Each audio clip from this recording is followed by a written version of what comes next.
పథకాలు ఏవైతే సూపర్ 6 అనేటువంటిది పదే పదే వారు చెప్పారు.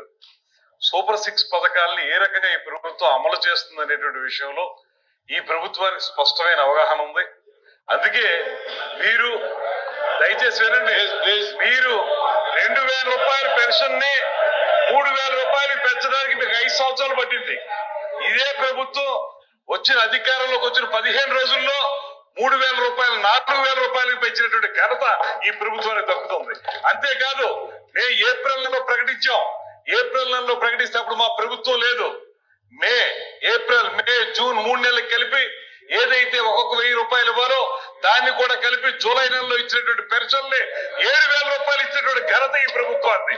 మీరు బకాయిలు పెట్టి వెళ్ళిపోతే ఏదైతే రైతుకి ధాన్యం కొనుగోలు కేంద్రాల్లో ఒక్క నిమిషం సార్, ధాన్యం కొనుగోలు కేంద్రాల్లో రైతులు ధాన్యం అమ్ముకుంటే వచ్చే నెలలో ఇవ్వాల్సినటువంటి డబ్బులు సంవత్సరమైన ఇవ్వనటువంటి పరిస్థితి మీరు చేస్తే, ఆ బకాయిలు పెడితే ఆ 1600 కోట్ల రూపాయల బకాయిలు అధికారంలోకి వచ్చిన వెంటనే తీర్చిన ప్రభుత్వం ఈ ప్రభుత్వం అనేటువంటి మాట గుర్తుపెట్టుకోవాలి.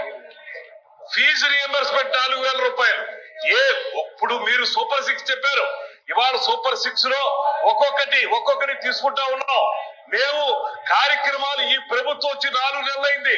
మీరు 5 సంవత్సరాల్లో చేయలేని పనుల్ని 4 నెలల కాలంలో మొదలు పెట్టాం. అన్నప్రాసన నాడే ఆవకాయలను తినేస్తానంటే మీరేమి చేయలేకపోయారు తింటామని. ఇవాళ మేము చెప్తా ఉన్నాం, 4 నెలల కార్యక్రమంలో ఒక్కొక్కటి ప్రారంభించుకున్నాం. ఒక పక్కన ఫీజు రియంబర్స్మెంట్, ఒక పక్కన పెన్షన్లు. ఎవరైతే మంచానికి అంటి పెట్టుకుపోయి ఉన్నటువంటి దివ్యాంగులు ఉన్నారో వాళ్ళకి మీరు ముష్టి 3000 రూపాయలు ఇచ్చారు. ఇవాళ 15000 రూపాయలు ఇచ్చినటువంటి ఘనత ఈ ప్రభుత్వాన్ని. వారికి మేము అందిస్తా ఉన్నాం. ఎక్కడి నుంచి తీసుకొస్తా ఉన్నాం? మీరు అప్పులు చేసి వెళ్ళిపోతే ఆ అప్పులు తిప్పలు మేము పడుతున్నాం. దాంతో పాటు రైతులను ఒక పక్కన, యువతను మరో పక్కన, నిరుద్యోగులను మరో పక్కన, మీరందరికీ కావాల్సిన దీపం పథకం కార్యక్రమం ఇవన్నీ చూసుకుంటే ఈ ప్రభుత్వాన్ని మెచ్చుకోవాల్సిన ఈ రకంగా మీరు చేయటం కరెక్ట్ కాదనేటువంటి వాడు చెప్తా ఉన్నాం. దయచేసి బడ్జెట్ మీద ప్రసంగం కూర్చోండి.